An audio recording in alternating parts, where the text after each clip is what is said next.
Yo, what's up guys, it's your boy Sami here. Today we are gonna see, what if Kami gives Naruto the God eyes, and she waits for Naruto to accept her love. Part 2, hope you'll enjoy this video. So before we start, please subscribe to our channel, and like this video. So let's get into the video. Danzo stared impassively in front of him. What was he staring at, you may ask? Nothing. He was just looking forward, into the darkness of his tunnel as he heard the sounds of fighting, and cries of pain emanate from the darkness within. By his side was Torin and Fu, his two most loyal root operatives. He spared a glance to the others in the room. Lower tier operatives, cannon fodder, but they were useful nonetheless as he continued to wait. The cries, and sounds of metal and death, continued till they all stopped, leaving only an eerie silence that did not faze nor touch Danzo and his operatives. To them, this psychological game was some daily occurrence. Light style. Heavenly bind. Out from the darkness, ropes made out of pure white light reached out and latched onto the first row of root operatives, keeping them held in place, unable to move or use before all of them lost their heads. But still Danzo didn't flinch, and neither did his operatives. Passing a look to the ninja nodded, and began forming a ball in between his hands, made entirely out of his insects before something amazing occurred. The insects stopped, and began to die out one by one before the ball was gone. Surprise, he turned to look at his lord to see he was none too pleased, but he couldn't reprimand his subordinate though, because from the ceiling dropped two ninjas, both dressed like a regular shinobi, but instead they carried white flak jackets. Each of them pulled out two trench knives, and began their assault. Danzo watched them with calculating eyes, and already he was a ninja who had made short work of his operatives using only their trench knives. Dodging, and weaving around their enemies like water before attacking with quick and deadly accurate strikes that left his men either crippled or dead. Making a discreet move of his hand, a group of root appeared by his side, more well-equipped and better trained than the rest. They jumped forward, and met the two shinobi in a clash of metal, only to be drawn back by a puppet dropping from the side. Angered by the addition of another enemy, Danzo followed the chakra strings till he reached a separate tunnel in his underground base, and had to hide a grimace when another group of these light shinobi appeared alongside a puppet user. Raising his hands, a separate group of his cannon fodder raced forward, and met the shinobi head-on with only their tanto and kunai. "Where's Tsukakitsama?" one of the shinobi asked as he dodged a downward strike from one of the root members. "I don't know. He and Gaara should have been here an hour ago," Kankuro yelled out as he directed his puppet in combat, while also trying to avoid being skewered by kunai. "Just keep them busy," he ordered as he cut the strings on his left hand and pulled out a kunai. Using his right hand to direct the puppet's head, and the left to defend himself from the attacking shinobi, Kankuro found himself being pushed to his limits, and he couldn't risk using his trump cards, as there were too many allies around. "Come on. Hurry up guys," Kankuro begged as he and his platoon were pushed back a little more. Earth style. Earth Whirlpool. The group of root shinobi were cut down considerably when a whirlpool was created in the middle of their ranks, where they were into the ground, and left to die underground. "Kankuro, it would seem you are in need of assistance," Gaara drawled as he appeared next to his brother in a sand wave. Kankuro for the most part just sighed in well-founded relief, and even a few of the shinobi in his command backed off a little, letting the others have a go at the enemy. While that was going on, Naruto, and his own little group of ninjas, were spearheading an assault on Danzo. Fu, seeing the threat, pulled out a tanto, and motioned for Torin to guard their superior, to which he got a nod. The large Yamanaka hopped down, and immediately clashed swords with one of the light shinobi, before he ducked underneath a strike from Naruto. Seeing an opportunity, Fu lunged to the side, catching both the shinobi and Naruto off guard, before he buried his tanto into the gut of a ninja off to the side. Killing one of the enemy, Fu pulled out a trio of shuriken, and tossed them to another who deftly blocked them before getting blindsided by a shuriken that pierced the right side of his head. When Naruto saw two of his own shinobi fall, he immediately grew pissed. Pulling out his katana, Naruto activated his, and signaled for the remaining shinobi by his side to distract the Yamanaka. Nodding to his cage, the shinobi dashed forward, and met with Fu in a display of sparks. The blonde-hair cage began to concentrate as the center tomo of his eyes turned into the shape of shuriken, with the center being red. His field of vision turned, and changed till he could only see the chakra network of Fu. From there he watched, the chakra was smooth, and not chaotic, showing that Fu held great chakra control, and that he had at least high reserves. Smirking, the blonde began to draw the chakra back into his well using considerable effort. On the outside, Fu could feel something strange happening to his body. The usual strength and power he had come to associate with using chakra was momentarily disrupted, and all but disappeared. He could feel his movements become sluggish, and took a lot more effort to move. It became harder and harder to block and attack until something happened that made him, for once in his life, grow scared. His hands started to turn gray before growing cold, and turned to ash right before his eyes, and continued its way up and past his shoulders. The Yamanaka screamed out as he began to crumble into the ground. Naruto grew pleased when he heard the screams before he cut his concentration, and raced forward to meet Danzo. Not wanting an outright confrontation, Naruto raised his hands, palm facing forward, and muttered heavenly push before a shockwave erupted from his hands, and slammed into the sitting Danzo, and his unlucky bodyguard. Torin didn't have a chance to survive as his bones began to crack from the pressure, and his organs were turned into mush as they churned, and slammed against the innards of his body. The Aburame was dead before the attack even hit. But Danzo was a whole other story. But Tsukakage gritted his teeth when the old warhawk stood back up, and looked at Naruto impassively. What does it take to kill this guy? Naruto ranted before he had to dodge a fireball. Then a hail of kunai before blocking a strike from a Tanto. Geez, for an old guy you move pretty fast. Naruto yelled out before a wind blade was sent in a collision course to his gut.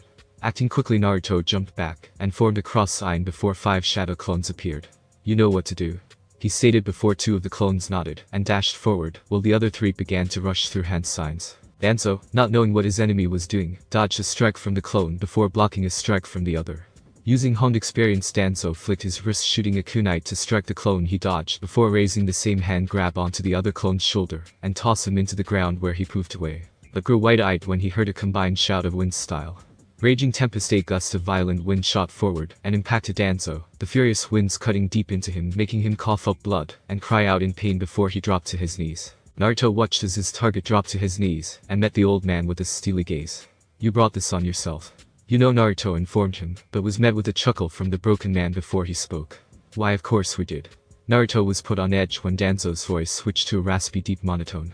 Till Danzo's body began to convulse and shift, bones breaking and realigning before it reshaped itself into another root shinobi, utterly shocking Naruto. Have fun with our present. He yelled out happily before he ripped his shirt open, revealing the suicide seal on his chest. Shit, run. I wonder how the raid is going on, Hikari wondered out loud as she had awoken from her slumbering, where the other girls explained what was happening. The raidite sighed, seeing how she was of no help, and rested on the bed looking at the girls who were frantically trying to put their mind elsewhere from the raid. Knowing Naruto, they'd be fine, Tamari said, though she seemed like she was trying to convince herself more than anyone else. Danzo was an enigma, his root were skilled, and not much is known about Danzo's capabilities except about his Sharingan eye. So naturally the girls were afraid that something bad might happen, but I'm sure everything's gonna be alright, Yang said, fiddling with her shirt before she heard the sounds of fighting outside. What the hell is going on? Tei yelled as she made her way to the door, only to be cut short when the door was pulled open to reveal a yellow-haired teen, about 15 or so, wearing the standard Hikari Kagura flak jacket with black shinobi pants, and shirt with arm bracers and shin guards. His Hikari hit I-8 was tied around his neck as he began to close the door frantically. Daisu-kun, Hikari said, surprised to see him burst into their room. Danzo and his root are here, most likely they want to capture Hikari-sama alongside everyone else.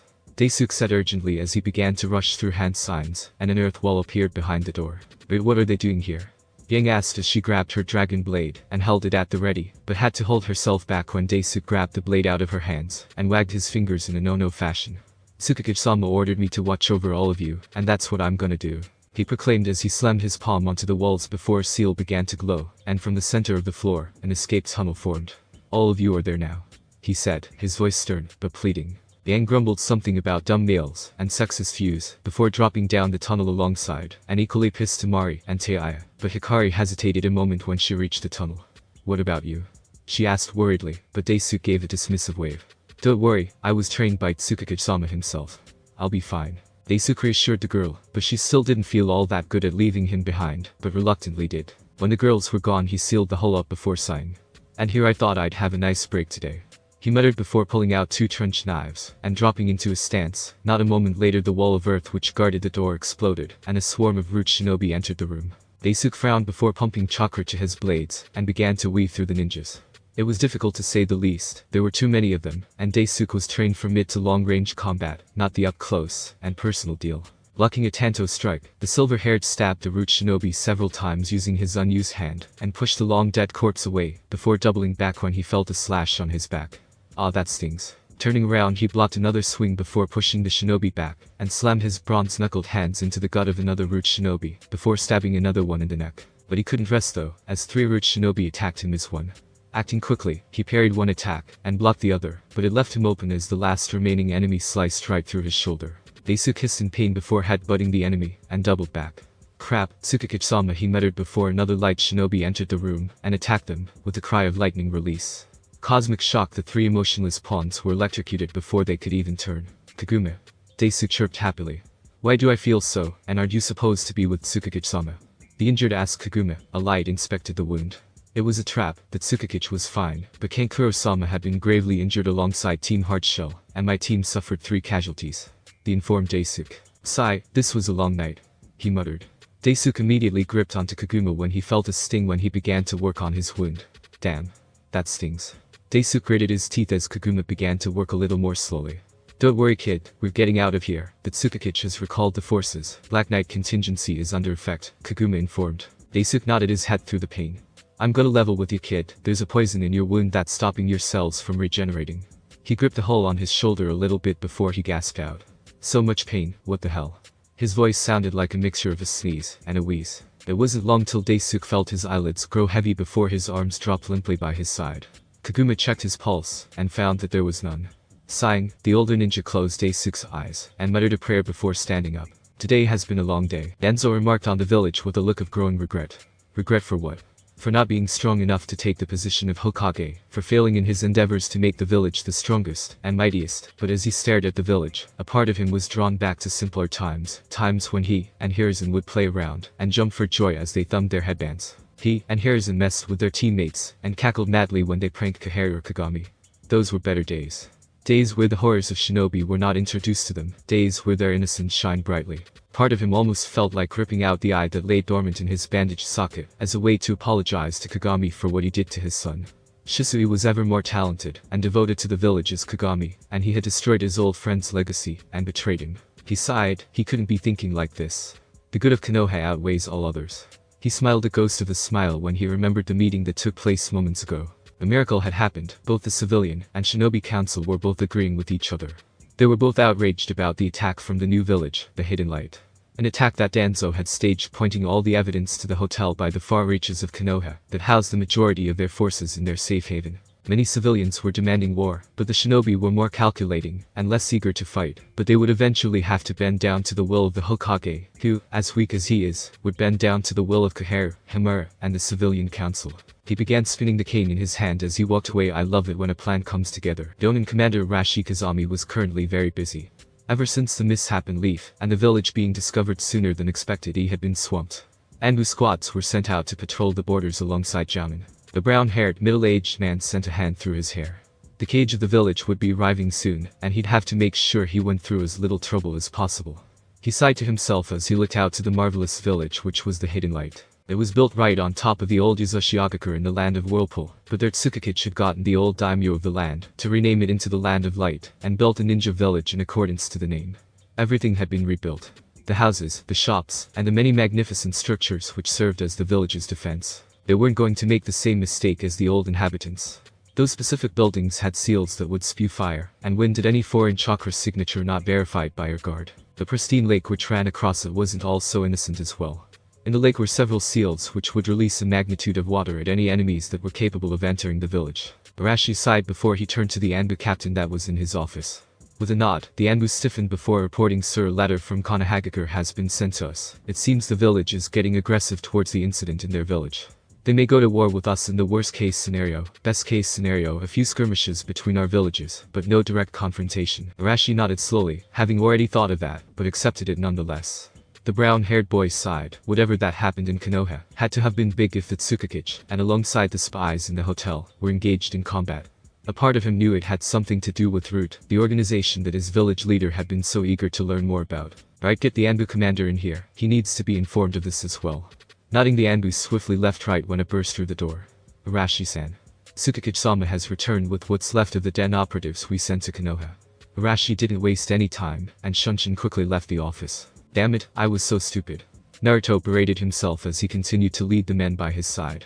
No, you're not Naruto, you had no way of knowing it was a trap, and you couldn't have stopped it any more than we could. Hikari tried to console Naruto as Gar and Tamari were watching after a chart. Kankuro and Yang alongside Taiya were doing what they could for the rest of the shinobi, with what little medical knowledge they had. She's right, Tsukakich-sama, we were all tricked and blindsided by that man. It was unfortunate, yes, but remember we live the life of shinobi, which means death is a part of our life, Kaguma informed his cage, while walking in step beside him. Kaguma was a man of average build, and had black hair that was styled to slick back into spikes.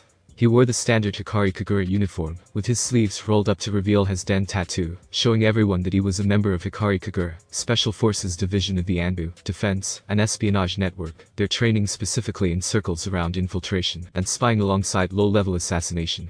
Though they were far from weak, since their job forces them to be behind enemy lines, they were extensively trained and taught to resist the harshest of tortures, to the point where they'd reach insanity, before they would ever spill any information of Hikari Kagura.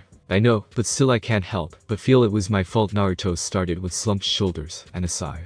Kaguma nodded solemnly. The job of a leader was always a hard one. In the end you'd blame yourself more than anything else. Naruto didn't know how to feel though, he had practically trained most of them. The young men and women under his command could all say that they were given some training under their cage.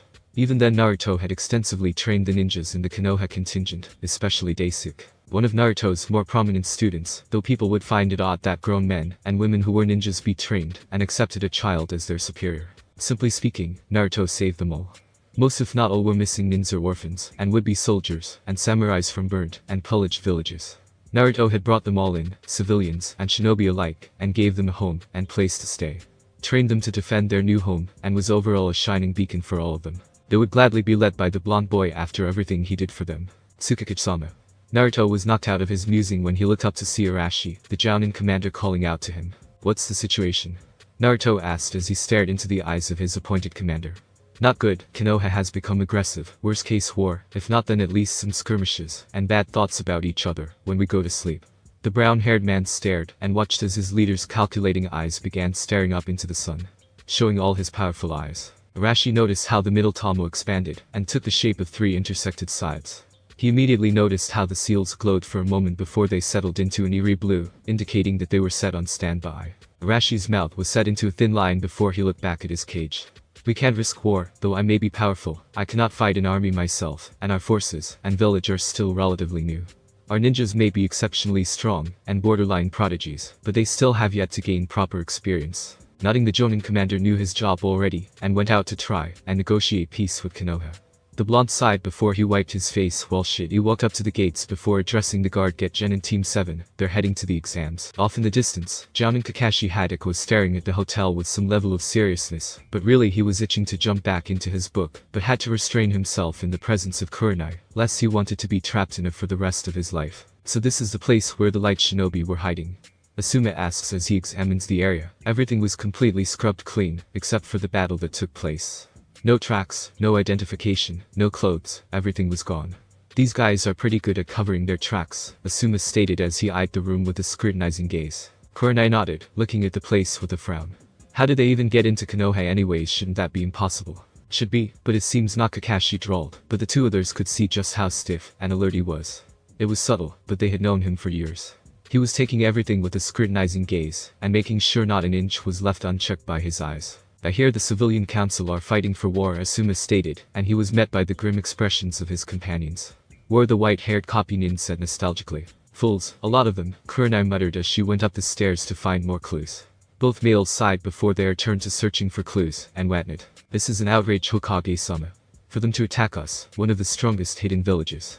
This was what Hiruzen Sarutobi had to sit through as he rubbed his face, wearing an almost painfully filled expression. A part of him felt like throwing a kunai into the hag's face, but refrained against. "Enough," the Hokage bellowed.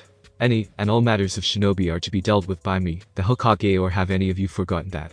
The third let out some of his impressive kai into the room, silencing the civilians and stiffening the shinobi. But what Hokage-sama did was a great offense to the village, soon cried out, and several of the clan heads nodded, but a few, mainly the Nar and Hyuga, remained silent. The old man sitting behind the desk gave a long hard stare at Sum, who was squirming under his gaze. In one fell swoop, the Hokage slammed his palm onto the desk and said out, his voice eerie calm, "And what? Are you so eager to go to war? Have you forgotten the blood, the screams, the howls of war that you want so eagerly?" Many people flinched at his tone while the advisors remained impassive. "This meeting was put forth to deal with our security breach, but instead there are people preaching to me about the offense it is to attack our village and send spies into our midst." His voice rose by just a pitch. One could hardly hear it, but it was there, and it was meant as a warning. "We are ninjas. This is our life and work. This is a ninja village. This is to be expected. But this, what is going on here, is not meant to be in any village of our stature." Many people flinched at his statement, but the Hokage didn't stop. "No, it was far from over. All of you are but spoiled ninjas and civilians in a time of peace. A time where your minds have forgotten what it was like for us during the Third Great War. And you are all willingly walking back into it. This new village may be small, but they would surely have allies, and their allies would have allies. And we would later be plunged back into the bloodbath that is war. The Hokage stood up from his chair, and leveled everybody a star for the ages. This meeting was adjourned. His voice was grave, and disappointed, dramatical, but it got the job done. The Hokage left the council chambers with his advisors by his side. Hiruzen, Hikarigakur has sent us a message saying that they would send their own genin team to the exams, Hamura reported as he stood by his old teammate. Hiruzen Sarutobi nodded, and grew a thoughtful look allowed the mentee, and asked if their cage would like to join us. I don't trust them, but right now they're extended us an arm for peace. I have no need not to accept. Sakura Horino was currently walking down the road with a far-off look in her eyes. I was so useless during the mission, I couldn't do anything. She muttered as she began to speed up in her walk. That's it, I'm going to train harder, and I won't need to stand back anymore. She said with conviction before she heard a commotion happen not far from where she was. Curious, she made her way there, and spotted the Hokage's grandson yelling at a boy roughly a year or two older than her wearing a hit I-8 with the kanji for light. He had black spiky hair with blue tips.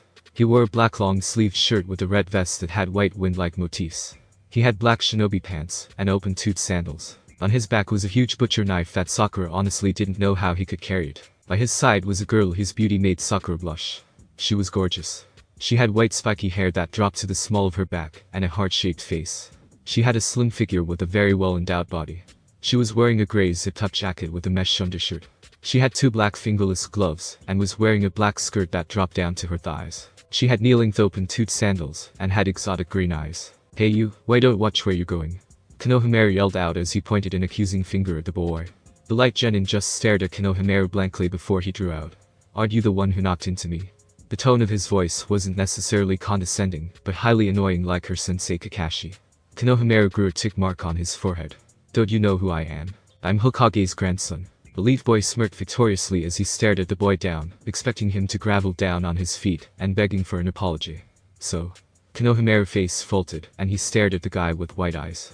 So apologize to me right now. The girl by his side giggled into her hand, and the sound was so melodious that Sakura felt herself soothed by it. Kid, just because you're the Hokage's grandson doesn't mean we have to show you respect, that's earned, and never given, she spoke. Her voice was soft, and calming that whatever retort Konohamaru had was completely tossed out the window. He nodded his head dumbly. Oh great Sasuna, you got yourself another fanboy, the boy said in a lazy, aloof manner. Sasuna smiled, and flicked Konohamaru's nose. Oh stop it Nobu-kun, plus I don't mind, he's cute, the said boy blushed before walking away with a glazed over expression. Sakura didn't really know what to make of it all, but knew one thing. Wait, I don't who you are, but you guys are obviously foreign ninja, so I can't just let you walk around the village without a proper reason, Sakura said with a frown as she hesitantly stiffened when the boy Nobu gave her a pointed stare. But before he could reply there was a shout on the other end of the area. When they turned they saw another boy run up to them. He was dressed differently from the other two. He had on him a blue form-fitting shirt with a black jacket. On the back of his jacket was a wolf's head, and he had on blue pants that dropped down to sandal-covered feet. The boy had spiky brown hair with crystal blue eyes. Ken-kun, Sasuna chirped when she saw the boy. Where the hell were you guys? I spent an hour lost all over the place because you guys decided to have a date. Screamed Ken as he flailed his hands into the air, exasperated. Sasuna blushed when she heard the date, and Nobu raised an eyebrow. We are not on a date, he stated. Ken didn't seem to buy it, but nonetheless nodded, not really caring. Whose flat chest? Ken asked as he pointed to Sakura, not even caring if she heard or not. The said girl grew a tick mark, and she felt like whipping out a kunai at him. Some girl asked us why we were here, Sasuna answered. Though Ken nodded his head, and looked at the girl with a scrutinizing gaze. Sakura shied away from the gaze, feeling uncomfortable by it. Overly dressed up, there's hair conditioner all over her hair, her chakra stores are minimal, far more smaller than an average ninja. Doesn't train, too focused on looks, she could be an infiltration agent at best, but with her looks she'd still suck at that was Ken's assessment of her abilities. We're here for the exams was Ken's clarification of what exactly their team was doing there. We're members of the Hidden Light Village was what Ken said before he alongside his teammates walked off, not paying the girl a passing glance as they did what was asked of them. Sakura stared at their backs for a moment before shrugging, and walking off. Little did she know that Sasuke Uchiha had watched the entire thing with the eyes of a hawk, and his gaze was immediately dead, centered on the one called Ken. He may not be a sensory ninja, but he could tell with just one glance that he was strong. It was how he carried himself, back straight, face set forward, and arms at the ready. It wasn't overconfidence that drifted off his aura, it was complete confidence in his abilities, the aura of a person who knows his limits, wherever they may be. Ken of the Hidden Light, I will fight you, and I will beat you, was what he muttered before vanishing. It wasn't long till the group made it to the ninja academy where the test was being held. The troop of Light Genin stared up at the building with something close to apprehension. You guys understand that we are not supposed to make a scene, right? Relations with the villages aren't exactly at an all-time high, especially with the hidden light, Nobu said, his aloof expression gone, replaced with a seriousness that was a far cry to the personality he used earlier. Sasuna nodded while Ken snorted. Tsukikage-sama himself is our sensei. If anybody is gonna make a scene, it would be us. That being said, Ken jumped forward with a cry and raced his way into the first phase of the exam. Why is he our teammate? Cried Nobu exasperatedly. Sasuna giggled and gave Nobu a kiss on the cheek. You say that now, but I know he's your best friend, Nobu, Sasuna said, and giggled when she saw Nobu blush, and the side of his cheek that was kissed was twitching. When Sasuna walked off, she made sure to have an extra strut in her step just for Nobu, who was staring at her hips. What did Tsukikage-sama say about girls? He muttered to himself softly. Oh yeah, don't knock it till you try it. Nobu blinked to himself a couple of times before darting forward and stepping into line by Satsuna's side, making sure to stay extra close. As they walked, they failed to notice the eyes of copycat Kakashi and Asuma staring at them. Not particularly boring holes in them, but enough so that they could take in every detail. They seem like normal kids. In fact, that Satsuna chick could be your cousin or something, Asuma replied. He gave a glance at his friend to see him staring a minute longer at the direction the Light Genin walked to before nodding his head. They don't seem that special, besides the mid-tuning reserves, and the obvious relationship between Nobu and Sasuna, they seem like ordinary genin. Kakashi assessed before the two shinobi disappeared to report to their cage. Oh, so much paperwork, the blonde muttered as he stared at the large stacks of paperwork.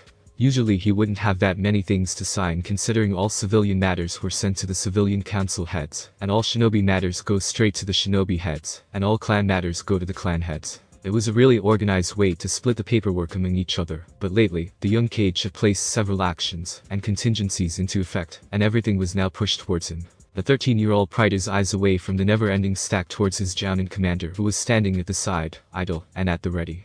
I can tell you're enjoying this, Naruto muttered dryly, and he saw a wobble of the man's shoulders for the briefest of moments before he returned to his stony facade. You're lucky you're the Jounin commander. With that said, Naruto went to work singing all of them individually.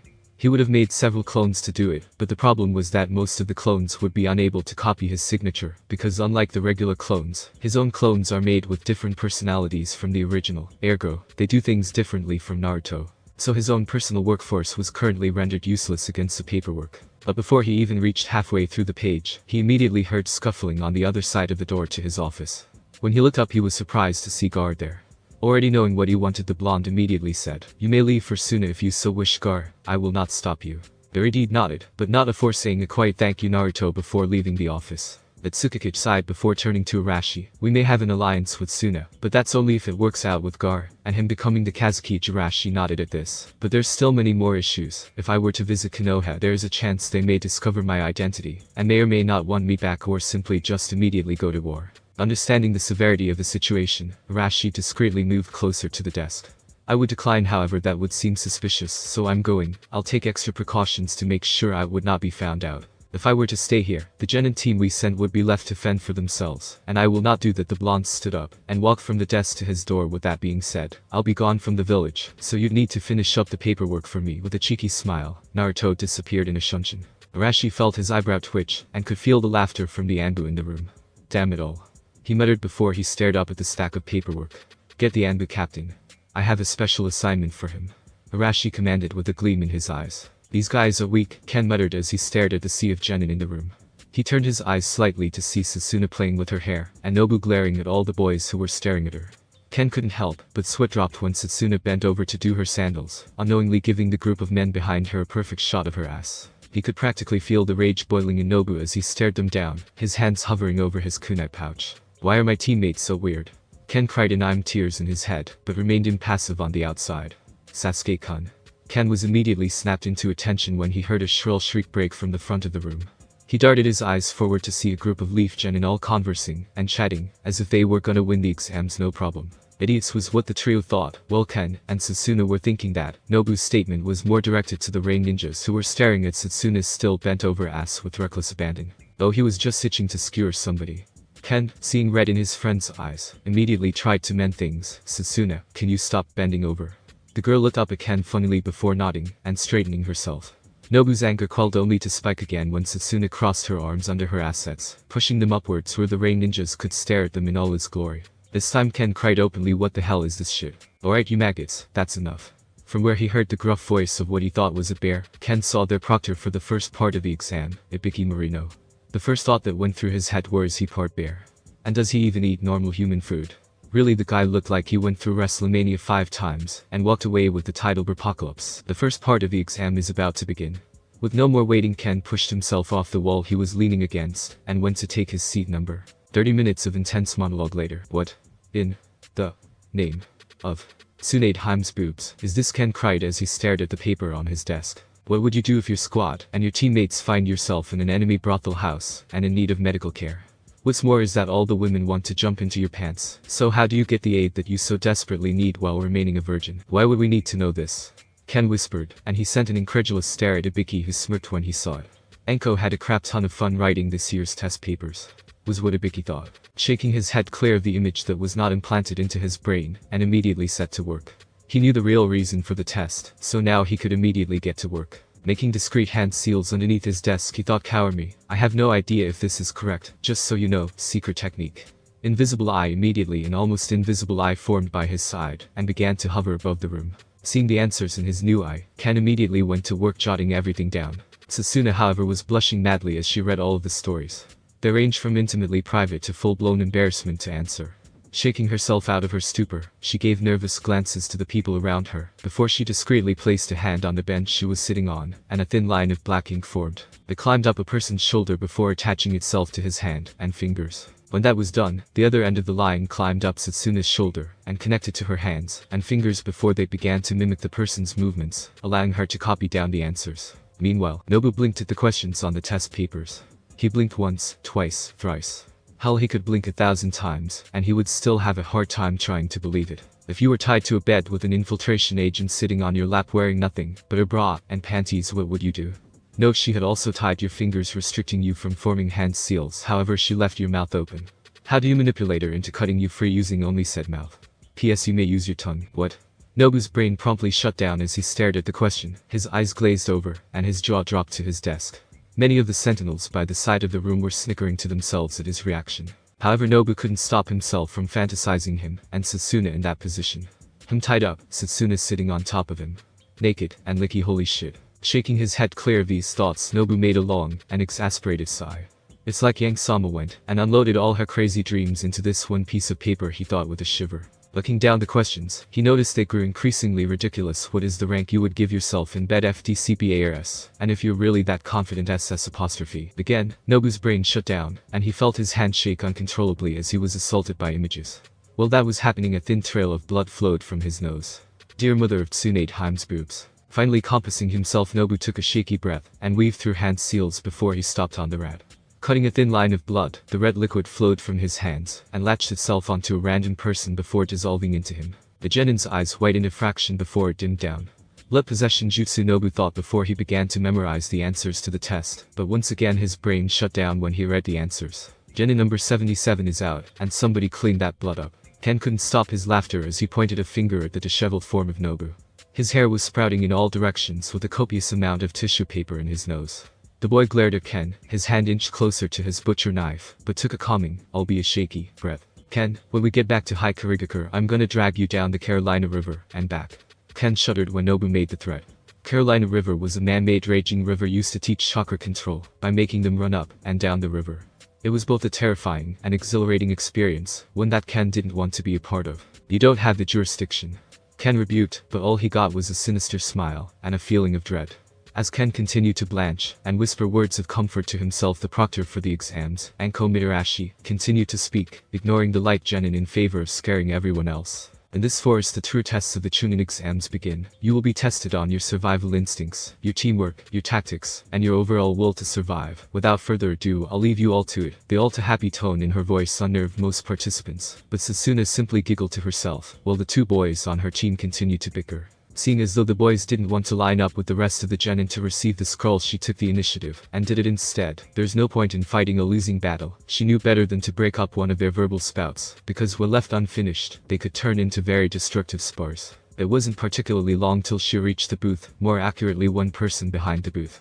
When she was about to move, she was forcefully pushed back by a rather irate Uchiha, judging by the fan on his back, growling out a rather menacing move out of the way. Now usually she would mind, but in this case, considering the scroll was already half out when she was about to grab it, she was capable of gathering information in at least one team with what scroll. When the Uchiha had walked away with a heaven scroll originally meant for her team, she smiled to herself. Even if she got a heaven scroll as well, at least she could narrow the search by one team. She stood in front of the booth with a smile, and said in a sweet voice, "Can I have my scroll please?" The Tsukikage is very strict on manners sometimes. "Tsukikage-sama, do you think it is wise to enter Konoha after the incident?"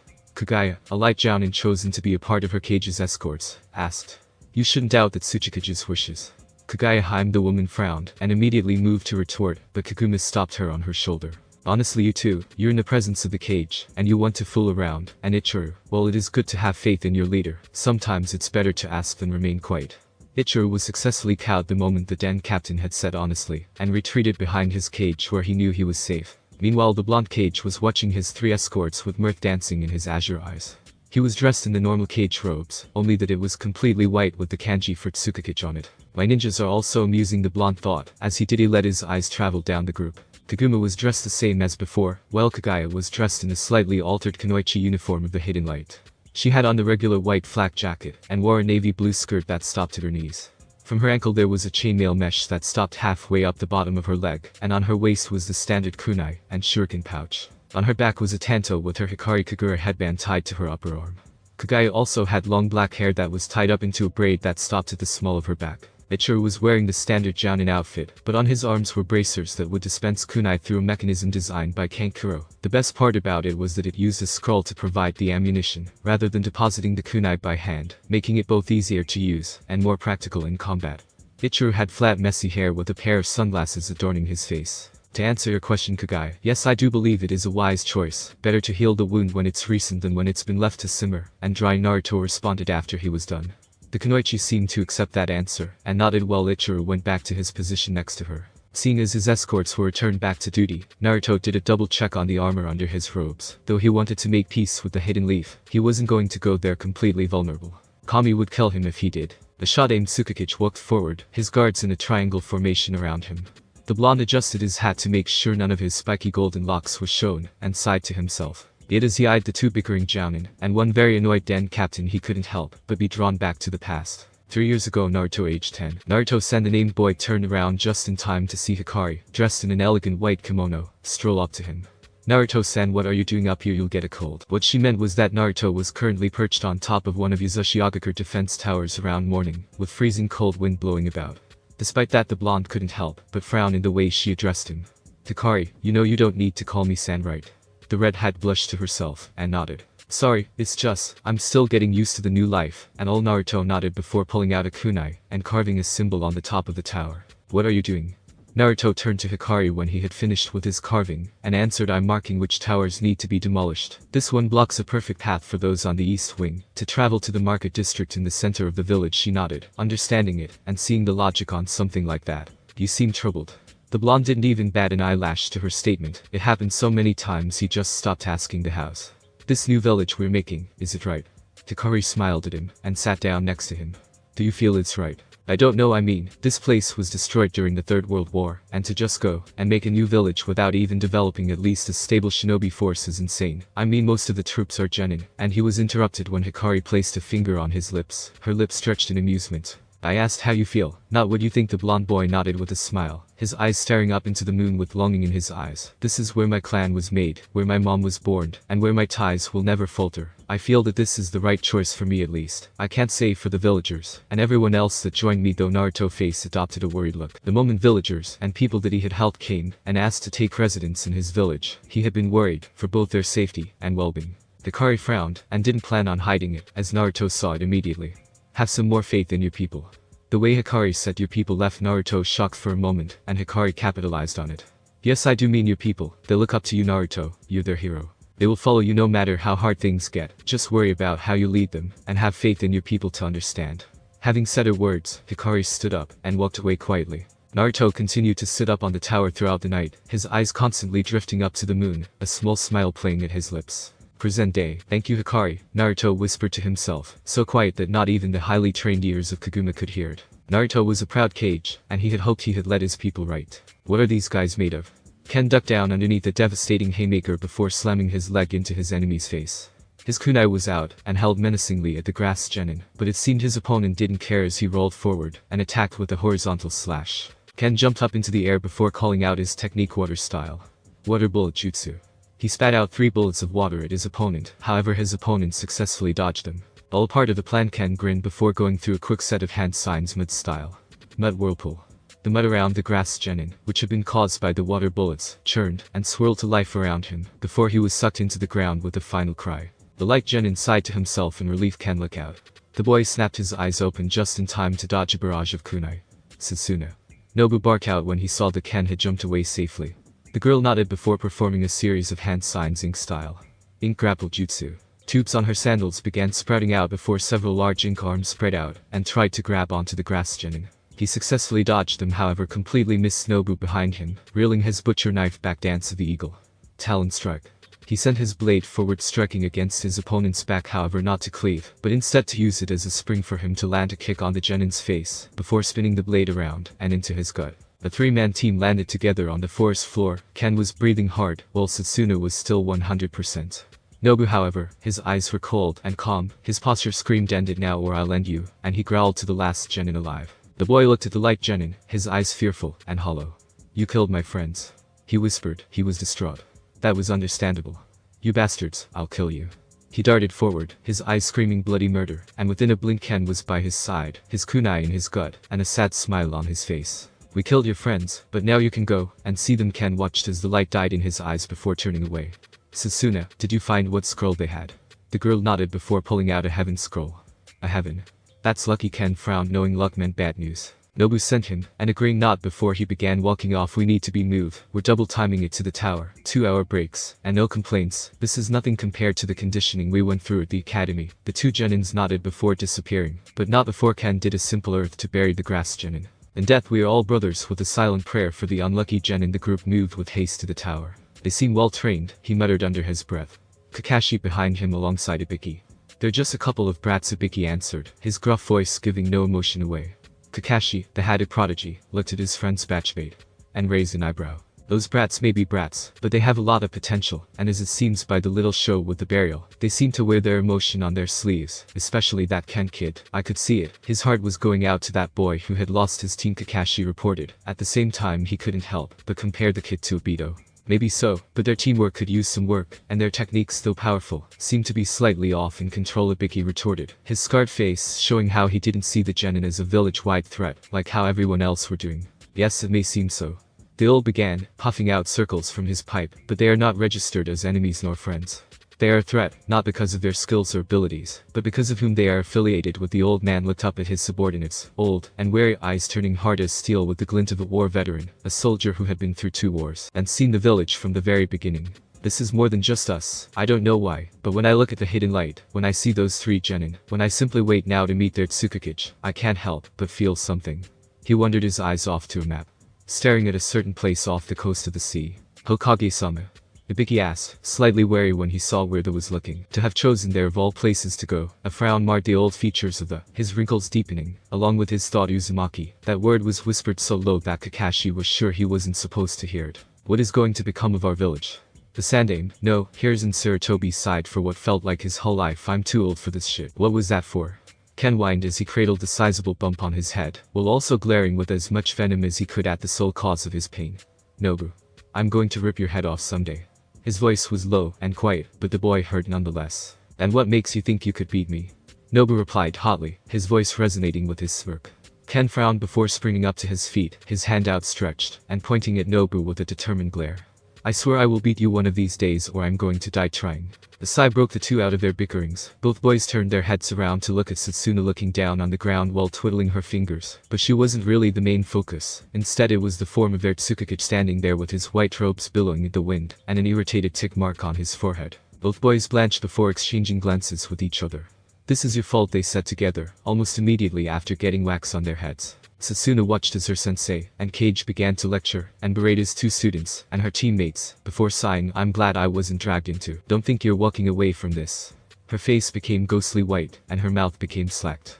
She turned her head only to feel the air knocked out of her lungs when she saw Lady Hikari there with her hips bent and her eyebrow cocked. The next few minutes all could be heard were the pitiful wailing of Team 7. Ken slowly roused himself off his slumber before coughing and grabbing his aching leg. Damn, we've been running non-stop since yesterday, and we still have a ways to go. The brown-haired boy pulled out a scroll from his backpack and leaned against the bark of a tree for support. He noticed how Nobu's traps had been set all around their camp before the set team dropped down in front of him. They both snorted at each other, Nobu because Ken was being lazy, and Ken because Nobu still had his hair in a mess. The two shared a glance before Nobu went off to sleep. When the team began snoring, Ken returned his eyes to the scroll in his hands, and as he did he couldn't help but frown. I'm among the last of the Kawami clan. Most of our techniques were lost during the bloodline purge. Only these scrolls are left. Ken pulled the scroll shut gently like a rare artifact, which it is, before clipping it back to his pouch. Tsukakage saved us. He protected us, especially on that day. Ken, whether he wanted to or not, was driven back to a time he'd rather forget, but could never bring himself to. Flashback. Fire. That was all he could see. A big red hot flame burning through wood and flesh without. That was all he smelled, thick and heavy in the air. Screams. That was all he could hear, all long and painful. The boy crouches down low, his 12-year-old mind trying to think of a way through the mess of blood and pain. His little sister was by his side, clinging to his hand like her life depended on it, and really it did. Nai-san, what's going on? She asked quietly, tears brimming in her eyes as she noticed several dead bodies of family members, bloodied and battered on the ground with slash marks, and kunai jutting out here and there. The girl whimpered as one of them suddenly shot up, screaming before he plopped back down, the lights in his eyes completely gone. Nai-san, she was shushed by a finger when her brother moved forward and plucked one stray kunai from the wall.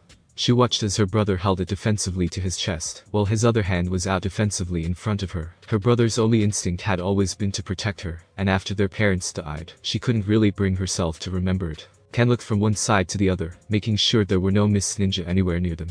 There was sweat dripping down his forehead, and his feet were barely kept steady. His gritted teeth scratched against each other as he took calm steps forward. As he did, he kept one arm in front of his sister.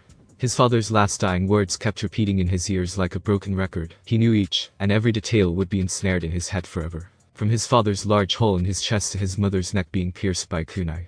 His father's bloodied and trembling lip let a wheeze breath shift through before he looked at Ken with the eyes of a dying man with one last wish.